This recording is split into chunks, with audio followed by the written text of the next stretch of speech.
saya hanya punya 3 poin. Yaitu apa? Bagaimana kita punya kelahiran yang baik.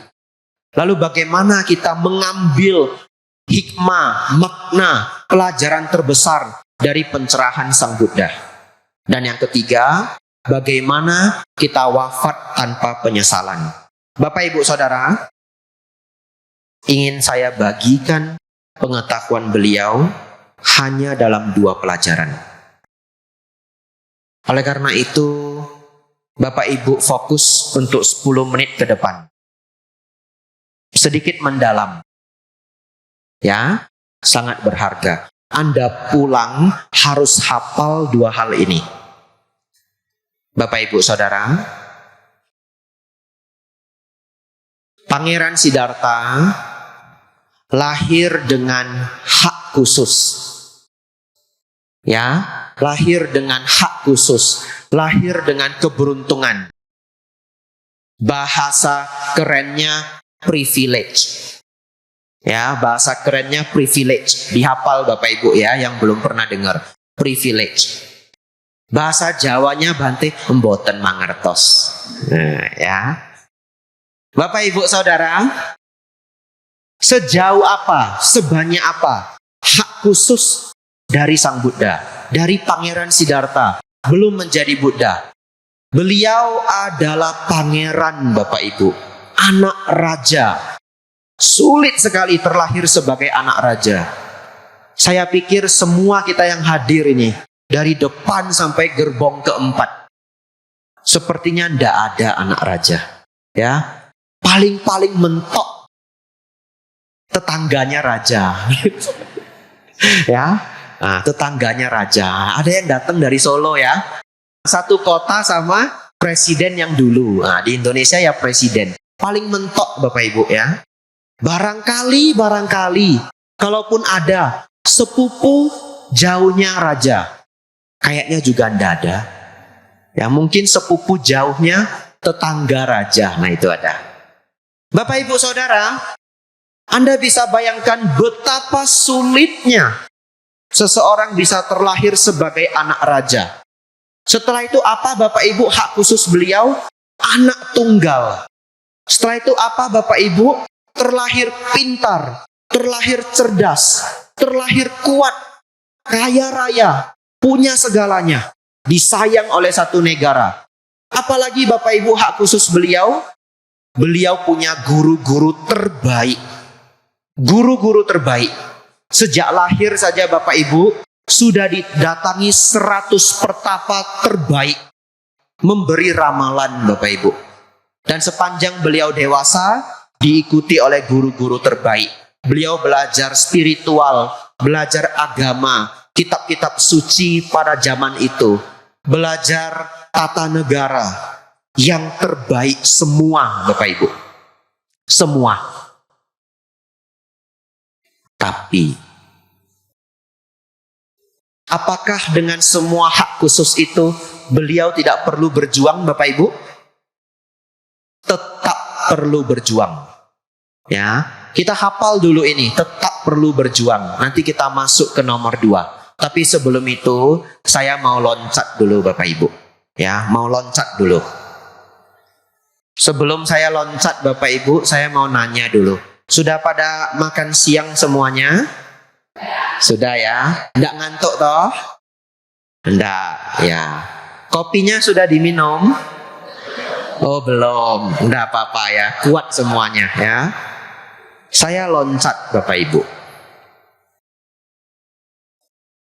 Nanti Anda akan tahu kenapa Bapak Ibu juga beruntung. Begitu ya. Diikuti sampai habis. Ada satu burung Bapak Ibu. Burung jahat. Burung sangat jahat. Namanya burung kedasi. Ya. Pernah dengar Bapak Ibu? Pernah. Ada yang belum pernah? Ada juga ya, burung kedasi. Bapak Ibu Saudara, seberapa jahat burung ini? Burung ini Bapak Ibu Saudara, saking malesnya, tidak mau jaga anaknya Bapak Ibu. Ya, jadi caranya dia cari burung lain yang lebih kurang telurnya mirip sama telur dia. Dia cari. Kadang rodo mirip, kadang nggak terlalu mirip. Ya. Setelah itu bagaimana Bapak Ibu? Ketika induk burung itu ndak ada, pergi mencari makan. Bapak Ibu bayangkanlah sarang burung telurnya 3 Bapak Ibu ya. Atau telurnya 4. Burung kedasi ini datang. Lalu dia jatuhin Bapak Ibu. Dia sepak telur yang lain. Entah 1 entah 2. Jatuh pecah Bapak Ibu. Ya. Jadi 4 ditendang 2, tinggal 2. Lalu bagaimana? Dia nitip 1. Ini jahat Bapak Ibu ya. Nah, dia nitip 1. Akhirnya ada berapa telur di sarangnya? 3. Pergi dia kabur Bapak Ibu. Ya. Lalu bagaimana? Burung ini masih berpikir itu anaknya, itu telurnya. Dibesarin Bapak Ibu.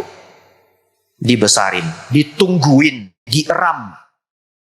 Belum selesai sampai di sana. Drama dari burung kedasi ini. Ya, belum selesai. Begitu burung kedasi ini pecah, apa istilah bahasa Indonesianya? Menetas. Nah, saya kok kayak bukan orang Indonesia ini ya. Menetas saja lupa Bapak Ibu ya. Menetas Bapak Ibu. Mata saja masih ketutup Bapak Ibu Saudara. Ini burung kecil ini, bulu belum ada ya. Mata masih ketutup. Dia dengan kekuatannya, dia dorong telur yang lain. Syukur-syukur jatuh 1. Kalau dia kuat jatuh semua Bapak Ibu. Kadang-kadang dia pun jatuh Bapak Ibu. Nah itu yang sial. Bayangkan Bapak Ibu dengan sekuat tenaga, mata tertutup, dengan pundaknya, dia lengketkan ke telur yang lain, dia dorong dengan kakinya mundur dia Bapak Ibu. Itu telur akan keluar dari nestnya, dari sarangnya, kluk jatuh. Kalau jatuh 1, syukur. Kadang jatuh 2. Betapa sedihnya induk burung itu. Betul Bapak Ibu? Tapi dia tidak tahu. Dia tidak tahu. Ketika emak burung datang Bapak Ibu, ya dia pikir, telur saya dimakan ular. Atau apalah yang dia pikirkan Bapak Ibu. Saya tidak pernah jadi burung Bapak Ibu ya. Kalau pernah pun sudah lupa. Tetapi Bapak Ibu Saudara, burung ini akan dibesarkan oleh induk tersebut. Seperti halnya anak sendiri. Setelah besar Bapak Ibu, pergilah anak haram ini. Ya, inilah sinetron singkat. Anak haram kedasi. Ya, Bapak Ibu Saudara, jahat tidak Bapak Ibu? Jahat. Dari lahir saja sudah jahat Bapak Ibu. Ya. Apa hubungannya Bante? Apa hubungannya dengan Sang Buddha? Apa hubungannya dengan privilege? Hak khusus. Tadi kita setuju Pangeran Siddhartha punya hak khusus Bapak Ibu setuju? Hak istimewa ya. Ya ini bahasa yang paling pas. Sekarang Bapak Ibu yang duduk di depan saya, yang datang sejauh dari tempat yang jauh maupun dekat ke wihara ini, Wihara Sasana Paramita Rejosari, ya, Anda punya hak istimewa. Anda punya keberuntungan. Apa keberuntungan Anda Bapak Ibu? 1. Anda bukan orang jahat. Ya. Ya, kita tidak lahir sebagai burung kedasi. 10 tahun saya berjubah Bapak Ibu. Sebagai samanera dan sebagai biku, saya belajar satu hal. Yaitu apa? Sungguh sulit manusia untuk berubah. Ya, sungguh sulit. Kalau seseorang itu datang ingin belajar, bergabung ke Sangga Theravada Indonesia sebagai samanera ya. Ini tidak sebut nama Bapak Ibu ya, tidak sebut siapa, tidak. pengalaman saya 10 tahun, dan sudah menjadi kewajaran, Samanera masuk 7 Bapak Ibu, yang jadi biku mungkin cuma 2 ya. Masuk 6 Bapak Ibu, yang jadi biku mungkin cuma 3. Tapi bukan itu. Ada yang pulang karena memang cuma ingin belajar setahun, ada ya.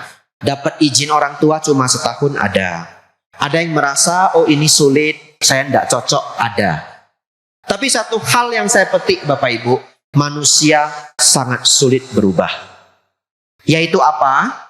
Kalau seorang murid, ketika dia baru masuk bulan pertama, kami sebagai pembina, kami sebagai guru, melihat karakternya baik, umumnya baik terus. Ya, baik terus. Tapi kalau ketika baru bergabung Bapak Ibu Saudara, karakternya ada yang kurang baik. Kurang baiknya apa Bante? Misalkan, ini yang paling parah. Kalau dinasehati marah Bapak Ibu. Tak ulangi ya. Kalau dinasehati dia marah. Umumnya tidak berubah. Ya, ditungguin 5 tahun pun tidak berubah. Ditungguin 10 tahun pun tidak berubah. Syukur-syukur tentu kita semua menunggu ada perubahan, tapi tidak. Ya, dan mungkin sebagian akhirnya pulang Bapak Ibu. Tetapi bukan itu maksud saya. Tapi sebagai pengingat Bapak Ibu, manusia sangat sulit untuk berubah. Oleh karena itu Bapak Ibu Saudara, saya menganggap semua yang hadir siang hari ini, Anda adalah orang beruntung. Kenapa? Anda datang dengan kebaikan hati. Karena kalau kita lahir sebagai burung kedasi Bapak Ibu, PR kita berat. Ngerti maksudnya enggak? Ya? Kita ingin capai tingkat kesucian Bapak Ibu. Kita ingin capai alam surga. Betul Bapak Ibu? Ingin lahir di surga atau neraka Bapak Ibu? Surga, enggak mungkin ada yang jawab neraka lah, enggak mungkin. Ya toh? Ingin mencapai kesucian atau berputar-putar di samsara Bapak Ibu? Kesucian, sudah barang tentu Bapak Ibu Saudara. Tetapi lebih sulit mana? Terlahir baik atau terlahir jahat? Terlahir baik. Bapak Ibu Saudara, saya akan lanjut ke nomor 2. Tapi saya ingin Anda bersyukur. Saya ingin Anda senang. Saya ingin Anda bahagia. Kenapa? Anda orang beruntung. Saya yakin Anda yang datang kemari, semoga mayoritas punya kebaikan hati. Anda lahir punya kesabaran, ya. Anda lahir punya meta, senang membantu orang lain. Setiap karakter-karakter baik yang Bapak Ibu sudah miliki, itulah hak istimewa Anda, ya. Dan setiap orang dapatnya lebih kurang Bapak Ibu ya. Mau dapat semua sulit. Bante, saya orangnya baik hati Bante. Kalau berdana saya enggak hitung-hitungan. Tapi saya rodo galak Bante. Gitu ya? Ya enggak apa-apa. Berarti PR-nya apa? Ngurangin galak. Datang lagi yang lain. Saya enggak pernah galak loh Bante. Saya baik sekali. Anak-anak aja enggak pernah saya marahin. Lalu anaknya protes, tapi kamu pelit mak, gitu. Iya toh? Nah, PR setiap orang berbeda-beda, tapi saya yakin Anda datang dengan hak istimewa. Kalau enggak, Anda enggak duduk di sini. Nomor 2 Bapak Ibu. Karena sebenarnya saya sedang membahas Tri Suci Waisak Bapak Ibu ya. Saya sedang membahas Tri Suci Waisak. Satu apa Bapak Ibu? Kelahiran Sang Buddha. Yang kedua apa Bapak Ibu? Pencerahan Sang Buddha. Yang ketiga apa? Wafat Sang Buddha. Oleh karena itu saya hanya punya 3 poin. Yaitu apa? Bagaimana kita punya kelahiran yang baik. Bapak Ibu sudah punya kelahiran yang baik. Lalu bagaimana kita mengambil hikmah, makna, pelajaran terbesar dari pencerahan Sang Buddha. Dan yang ketiga, bagaimana kita wafat tanpa penyesalan. Bapak Ibu Saudara, baik.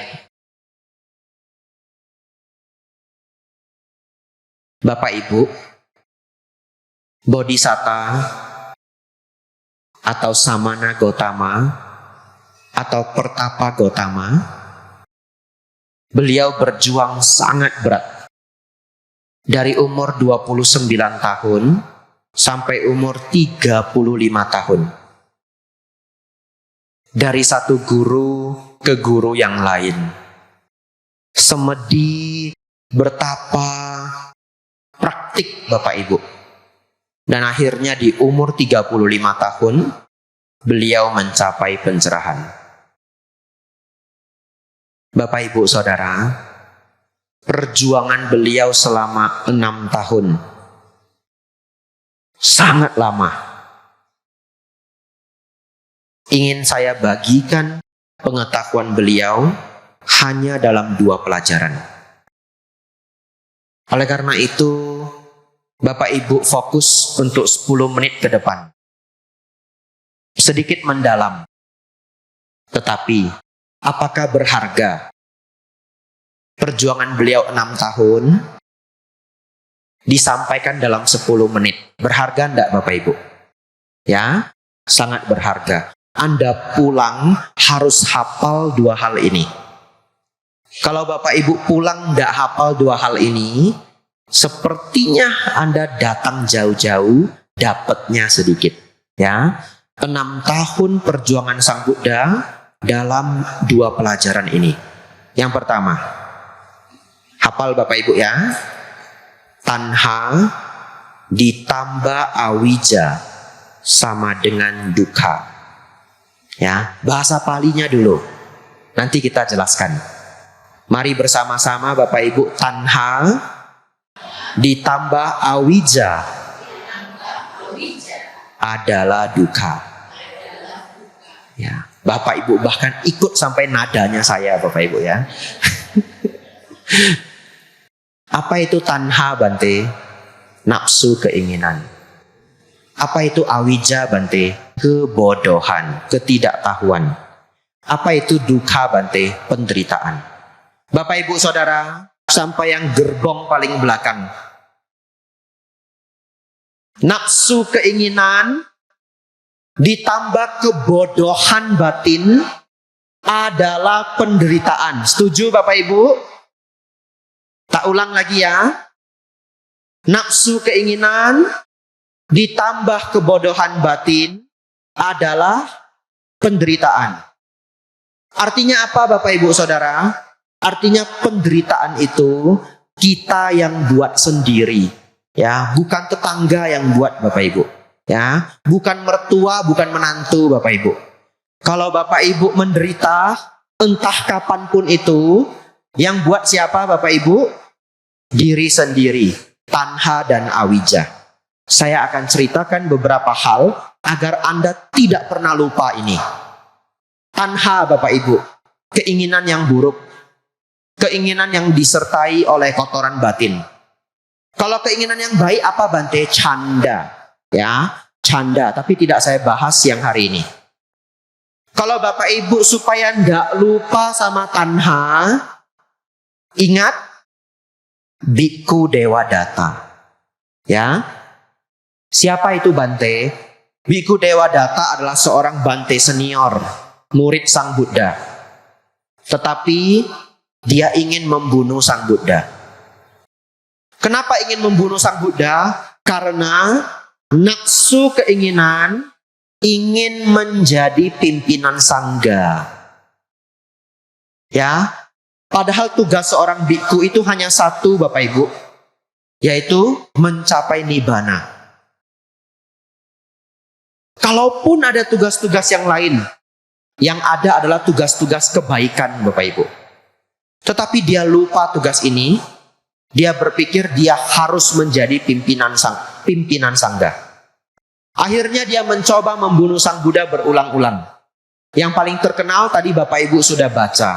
Ya, dengan segala cara dia lepaskan gajah yang galak agar lari ke tempatnya Sang Buddha. Kalau tertabrak pasti mati Bapak Ibu ya. Kalau Bapak Ibu belum pernah lihat gajah betulan itu Besarnya minta ampun Bapak Ibu, ya. Satu pintu ini penuh Bapak Ibu.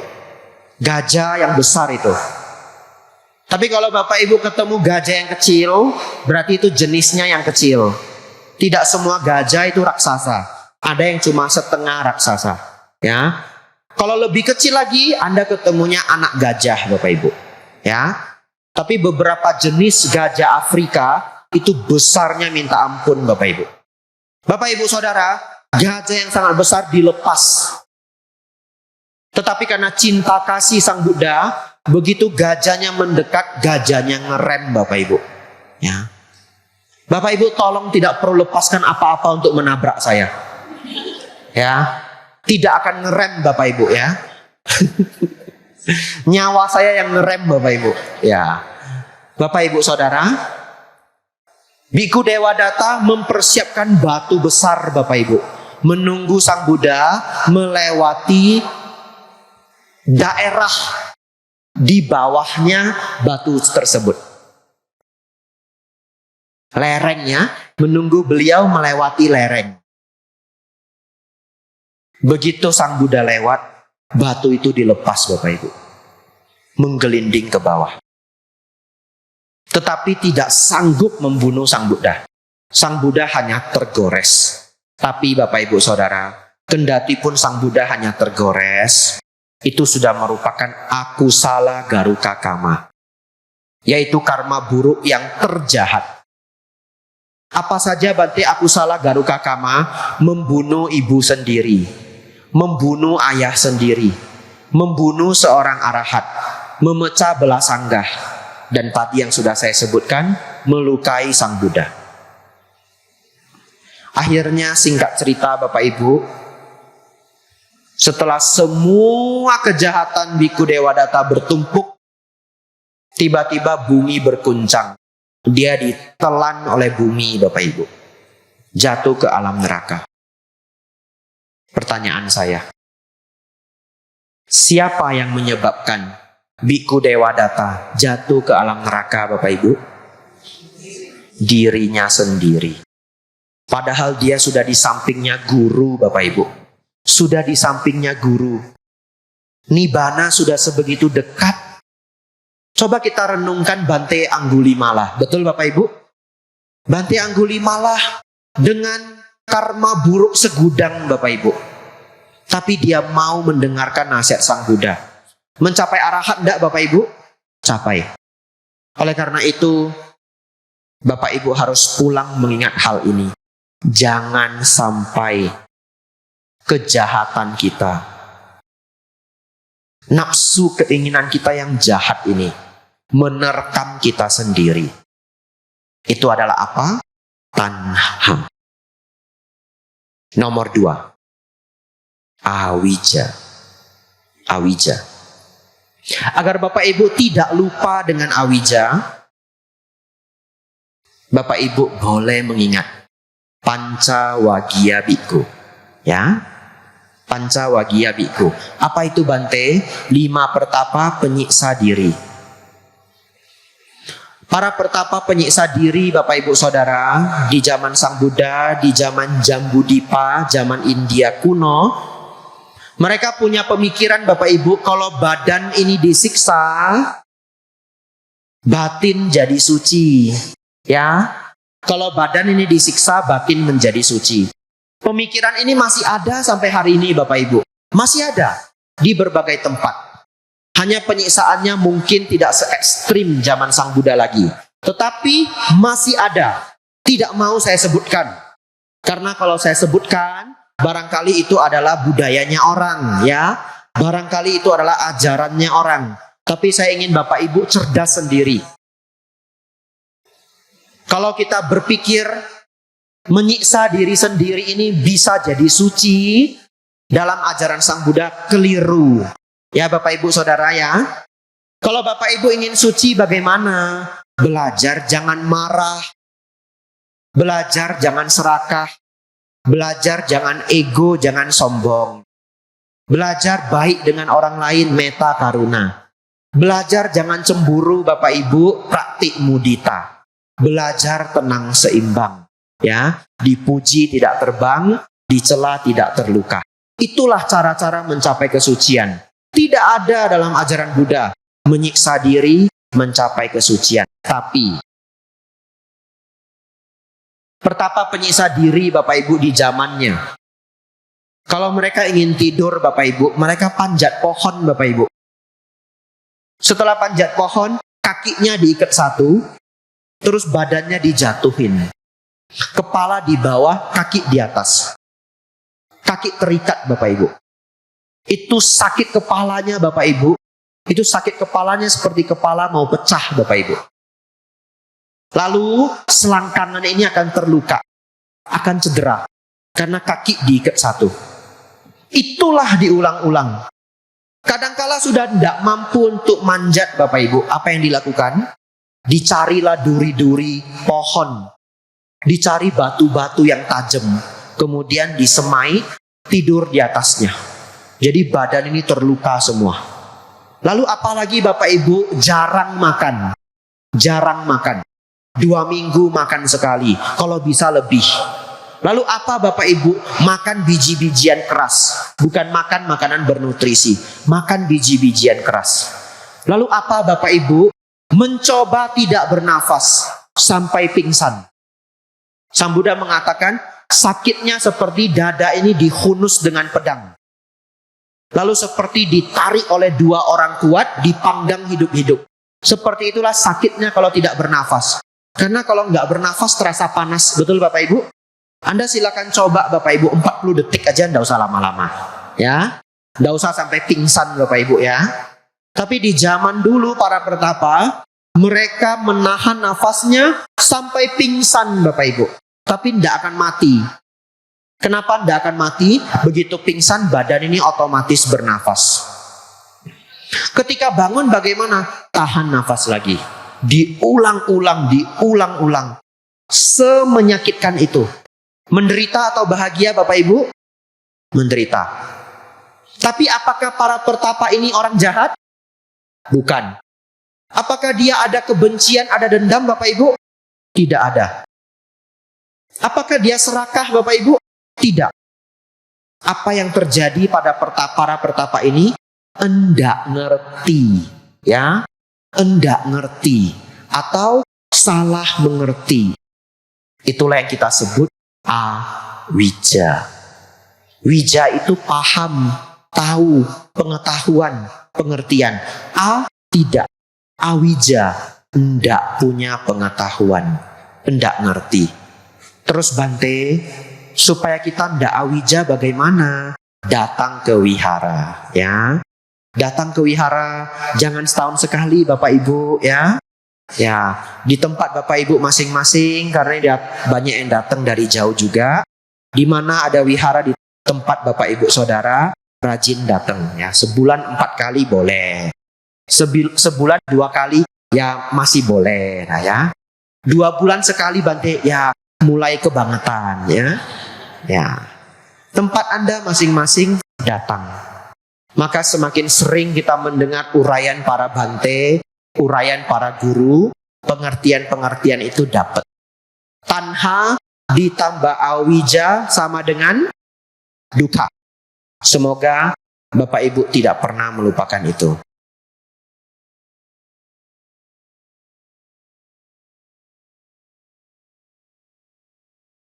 Sebenarnya masih ada 2 poin.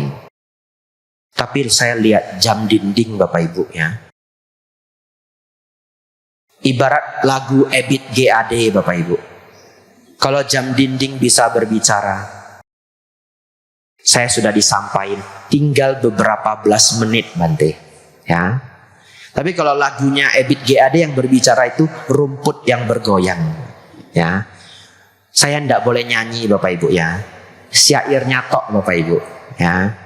Bapak Ibu Saudara, masih ada satu yang saya tulis tapi tidak saya bahas lagi, yaitu apa? Jalan mulia berunsur 8. 2 ini tok Bapak Ibu ya. 6 tahun perjuangan Sang Buddha, 2 ini tok yang paling berharga. Yang lain semua berharga. Tapi kalau dicari yang paling Bante, Tanha ditambah awija adalah dukkha. Cara mengatasi dukkha Bante, jalan mulia berunsur 8. Dua pelajaran ini ditemukan di mana Bante? 4 kebenaran mulia. Ya, Bapak Ibu cari pelajaran 4 kebenaran mulia. Ada di buku, ada di YouTube, ya, atau tanya dengan para guru. Apa Bante jalan mulia berunsur 8? Pandangan benar, pikiran benar, ucapan benar, perbuatan benar, penghidupan benar, usaha benar, perhatian benar, meditasi yang benar. 8 ini membawa kita keluar dari dukkha. Bapak Ibu Saudara, bagian terakhir. Wafat. Wafat Sang Buddha.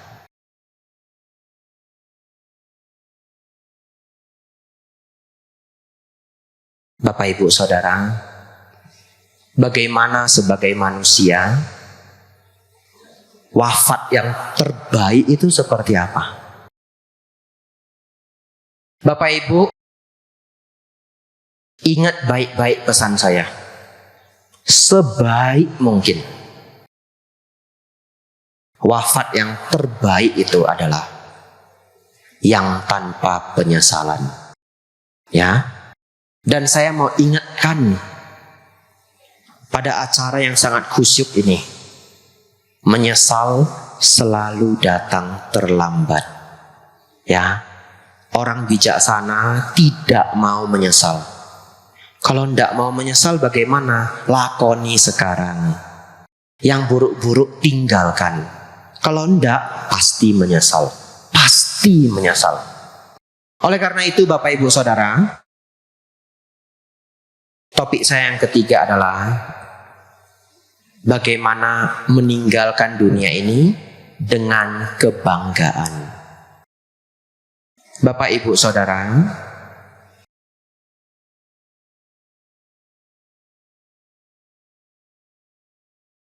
biasanya cerita ini berpasangan. Satu yang jahat, satu yang baik.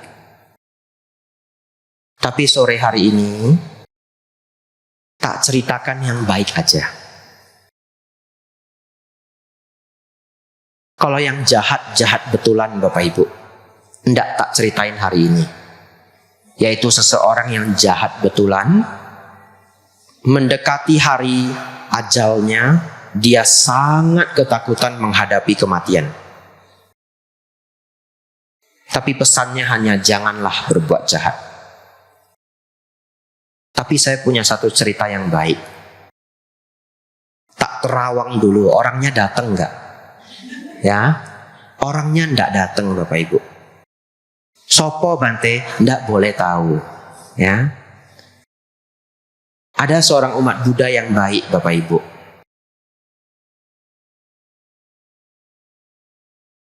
Ibu ini berdana. Enggak boleh detail Bapak Ibu ya. Karena saya tidak permisi sama orangnya. Ya, saya mau cerita kehidupan orang tapi tidak permisi. Karena tidak permisi, yang tidak dikasih tahu siapa, yang tidak dikasih tahu alamat, yang tidak dikasih tahu. Tapi ibu ini ingin berbuat kebajikan. Intinya mengundang banyak biku pada satu kegiatan. Ya, berangkatlah kami dalam jumlah yang besar. Harus berangkat dengan pesawat Bapak Ibu. Lalu semua grup yang besar ini ditanggung biayanya semua oleh satu orang ibu ini. Semua rombongan.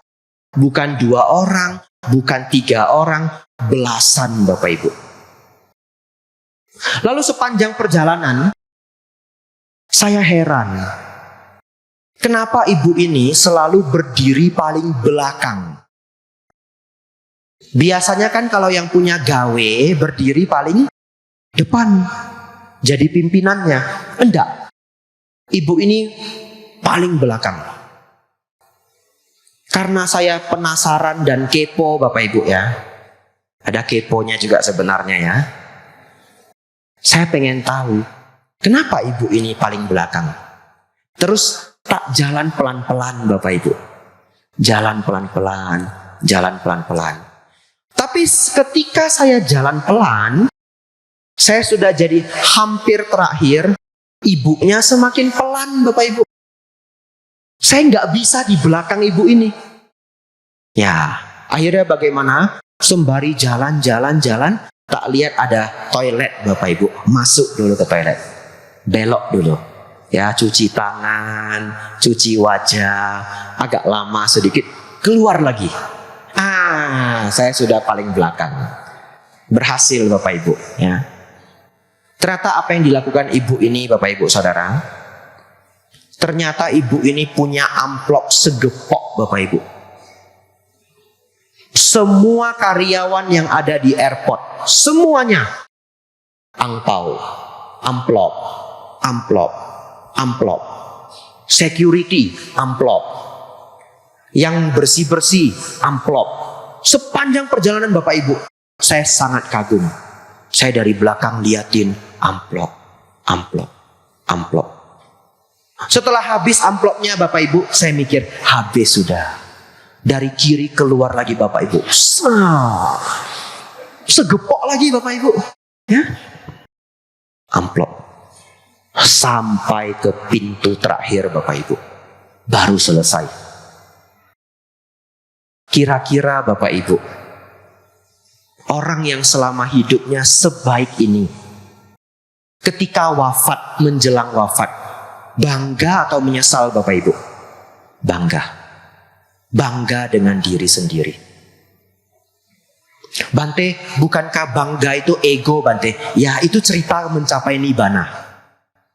Itu cerita mencapai nibbana. Boleh kita cerita di sana.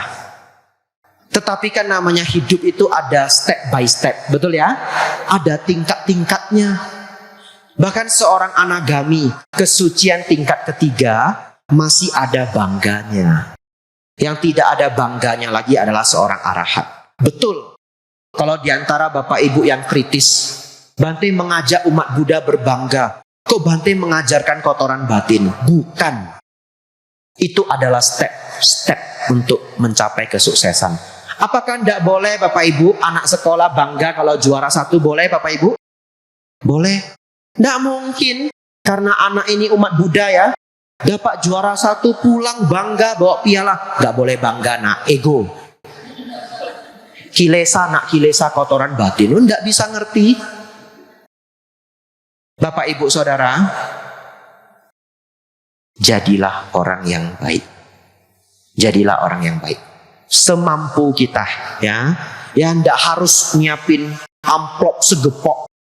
Mau niru ibu tersebut ya. Sepanjang desa Rejosari Bapak Ibu, amplop, amplop, amplop ya.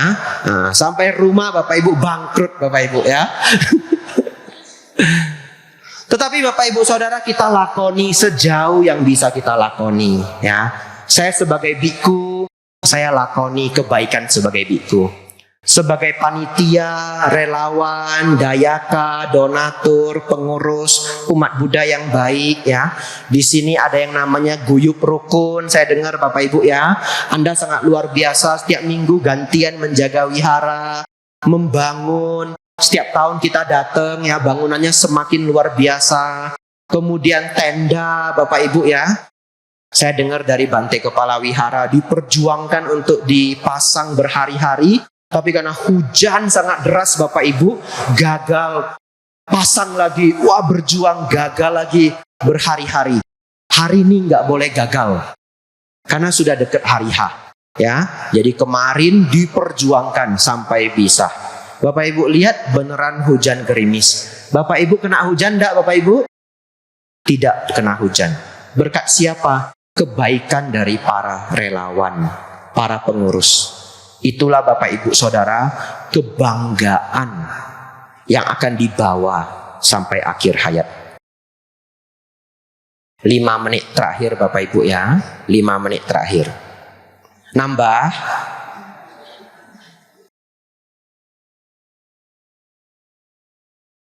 Baik. Bapak Ibu Saudara, saya ingin Anda bangga. Saya ingin Anda bahagia. Bagaimana caranya sebagai umat Buddha? Caranya adalah senang ke wihara. Cari wihara yang Anda nyaman. Setiap orang berbeda-beda, ya. Cari tempat yang Anda nyaman. Nyaman tempatnya, cocok dengan teman-temannya. Lalu ini saran saya. Kontribusi. Bisa memberi dana materi, beri dana materi. Bisa memberi dana tenaga, beri dana tenaga. Kenapa? Karena itu akan menjadi kenangan Anda seumur hidup. Ketika kita sudah berumur, Bapak Ibu ya, 70, 80, 90. Badan sudah sakit, anak sudah jauh. Kalau Bapak Ibu punya banyak kenangan dengan wihara, seneng enggak Bapak Ibu? Seneng. Ya, punya kenangan dengan wihara itu sangat mendamaikan batin.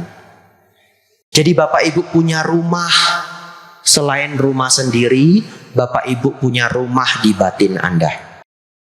Oleh karena itu Bapak Ibu Saudara, ambillah kesempatan kalau kita bisa berkontribusi kepada wihara. Kenapa? Membawa kebahagiaan. Saya ngomong begini Bapak Ibu, bukan karena ada pembangunan di sana, bukan. Beneran. Karena saya yakin 1000%. Tidak diapa-apain pun, bangunan itu pasti jadi Bapak Ibu. Pasti jadi. Karena setiap tahunnya wihara ini selalu bertambah bagus. Betul ya? Ya, jadi saya bukan iklan Bapak Ibu. Kalau tahun lalu saya mencoba iklan candi Bapak Ibu. Sudah jadi candinya. Tapi tahun ini saya berpikir tidak mau iklan lagi. Pasti jadi itu di depan. Ya, kata Bante Kepala Wihara, Bante Jayaratano, 3 lantai. Pasti jadi, saya yakin. Oleh karena itu bukan ngajak Bapak Ibu berdana lagi. Tapi ngabari mumpung ada. Oh iya, sudah agak sombong tahun ini Bapak Ibu ya. Nah kan saya bukan kepala wihara, saya tamu juga ya. Ya.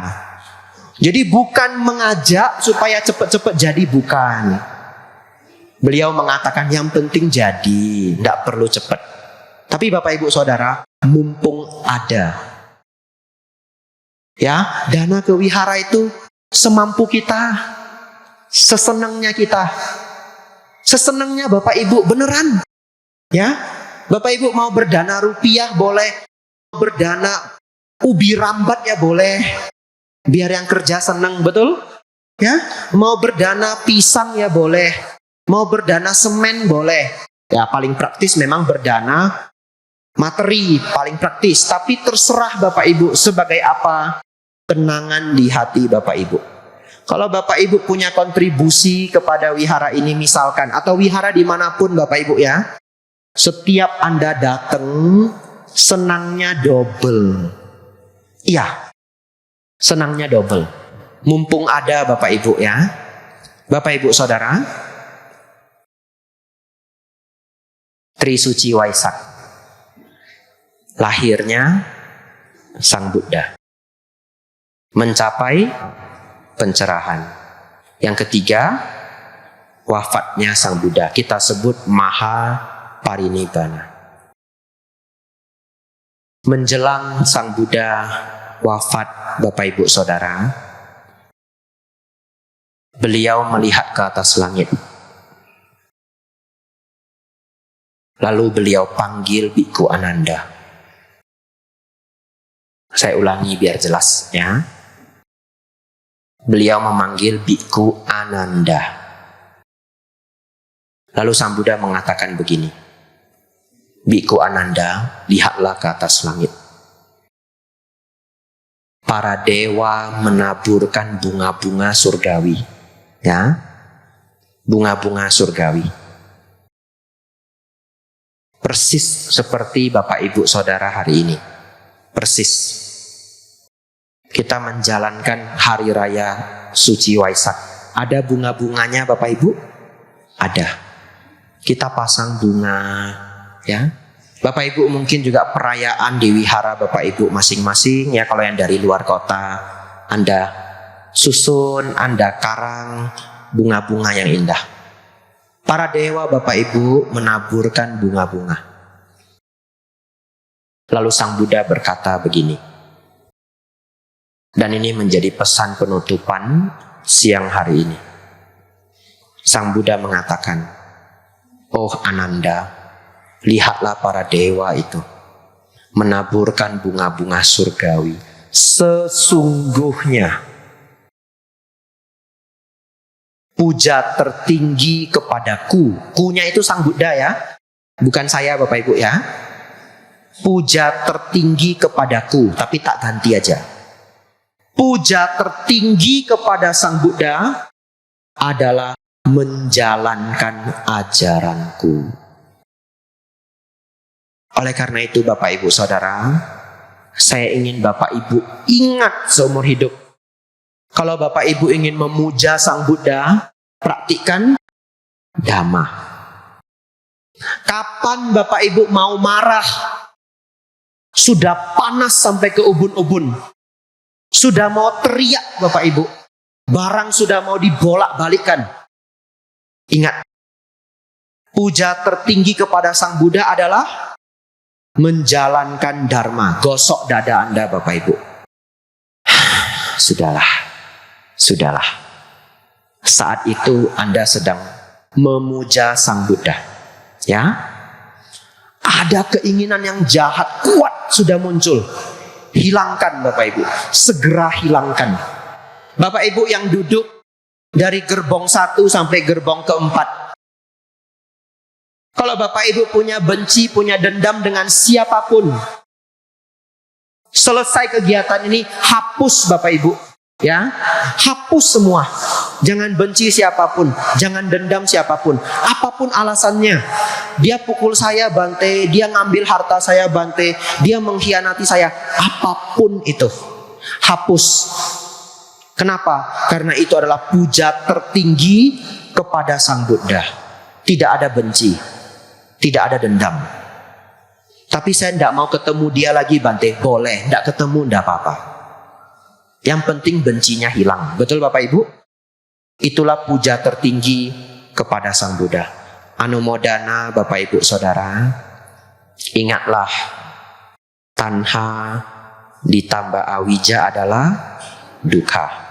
Jalan mulia berunsur 8. Marilah kita tidak menyesali kehidupan, menjalani kehidupan dengan kebanggaan. Dan puja tertinggi kepada Sang Buddha adalah menjalankan ajaran beliau. Selamat Trisuci Waisak, kebahagiaan besar untuk kita semua. Sabe sata bawantu sukhitata. Semoga semua makhluk hidup berbahagia. Sadu, sadu, sadu.